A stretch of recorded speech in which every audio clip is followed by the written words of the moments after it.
Moi, mon pocheur, honnêtement, était une des personnes qui m'a botté le cul. Ah! Ben là... Ouais, moi, il y a bien des affaires qui sont arrivées en même temps, dont une...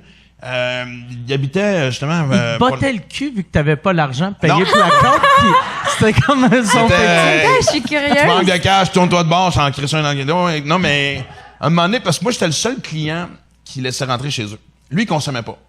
Il vendait. Oh. Il a payé... Tu sais, quand tu dis payer tes études, lui, il a payé ses études. Puis on en discutait souvent. Lui, son thrill était ça, d'être un dealer, puis de jouer dans... C'était son rush d'adrénaline, de pas se faire poigner.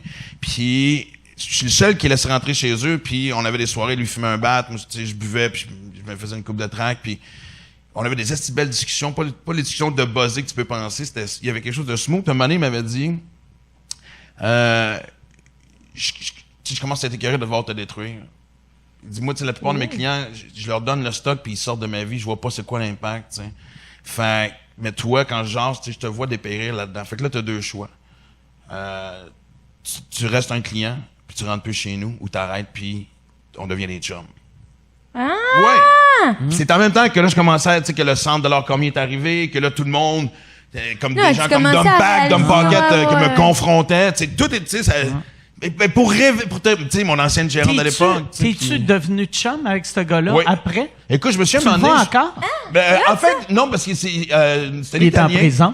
Non, écoute, il fait des tours guidés de forfaits sportifs en Europe. C'est une histoire de fou, son affaire. Il vient de temps en temps. On se parle peut-être 2 fois par année. Puis je me suis un moment donné, je m'entraînais pour le demi-marathon de Montréal. Puis on se parlait, hey, qu'est-ce que tu fais aujourd'hui? Je dis, je m'en vais monter le Mont-Royal. Je m'en courir. Je dis, je vais aller te rejoindre. Puis sans niaiser, tu sais, on jasait, tu sais. Puis à un moment donné, il y a une espèce de silence. Puis les deux, en même temps, on est venus, ce moment-là d'émotion de...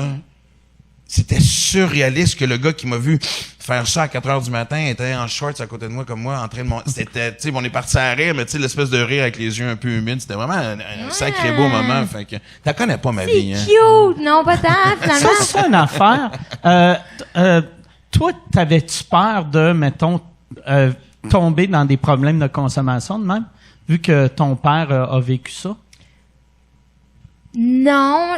On dit souvent que j'ai pris conscience de ce qui se passait parce que veux pas, papa, il travaillait quand même beaucoup parce que bon, je prendrai pas personnellement. Il travaillait beaucoup parce qu'il avait besoin d'argent puis qu'il pataugeait un peu là, mais pataugeait beaucoup, mais tu sais dans ce temps-là, ma seule carrière c'était des shows de bar de merde, puis mais c'est ça, fait qu'il travaillait beaucoup puis j'étais souvent chez ma maman, fait que j'ai comme malheureusement, mais heureusement, pris conscience de la gravité de la chose puis de ce qui se passait pour vrai quand il a arrêté. Puis j'avais quel âge? Entre 9 puis 12, ça se peut-tu? Ouais, ça fait 12 ans à peu près. Fait que, fait que j'étais 9 ans, c'est quand j'ai commencé les premières démarches. Ouais. Bon, ben c'est ça. Fait que, tu sais, je commençais à prendre conscience de la vie puis il commençait à avoir plus de temps avec moi, de bon temps, tu sais, qui était là pour vrai puis qui travaillait fort puis que blablabla.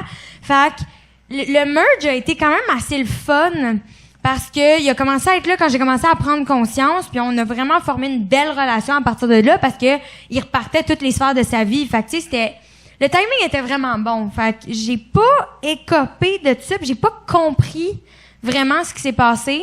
Puis là, à ce jour, je le comprends parce que Crime, il en parle pas du tout, pantoute, j'avais. Fait que je comprends ce qui s'est passé. Je réponds quand on me pose des questions. Je veux juste que ça soit clair. Est-ce que tout le monde est d'accord avec ça ou il exagère? Non, j'en parle plus, là. Non, mais j'ai Non, c'est vrai. Mais bref, j'ai compris. Mais toi, t'as-tu déjà pris de la coke? Ben non. OK. Mais non, moi, j'ai peur de... Ça serait une belle place pour l'apprendre, hein? Écoute, ça me fait peur, ça. Okay. J'ai déjà vu des amis en faire, puis tu sais, l'idée te passe tout le temps par la tête, t'es comme, c'est quoi ça? Puis on est un humain, mais ça me fait sincèrement peur, puis ça m'intéresse pas. Puis j'ai jamais eu peur de vraiment tomber là-dedans. Je suis pas comme une excessive. Tu sais, je prends des verres avec mes amis ou avec ma mère, puis admettons que j'ai une longue journée de travail, je vais faire ça, mais je suis pas full de ce Non, moi, je me souviens party. d'une discussion, en plus, qui m'avait beaucoup rassuré. À plusieurs niveaux. Je pense que parce que Livia était en danse-études, puis elle était tellement bonne qu'elle a sauté des groupes, des étapes. Fait que, tu sais, à 12 ans, ses amis avaient déjà 14-15 ans, puis on sait qu'il y a un sacré fossé entre les deux, tu sais. Fait qu'elle a grandi vite. Fait que moi pis sa mère, on était contents d'avoir cette relation avec elle, où on savait que, tu sais, forcément, elle a ses jardins cachés, mais en même temps, ce jardin secret, mais ça nous racontait pas mal tout. Je me suis donné, elle devait peut-être avoir 14, 15.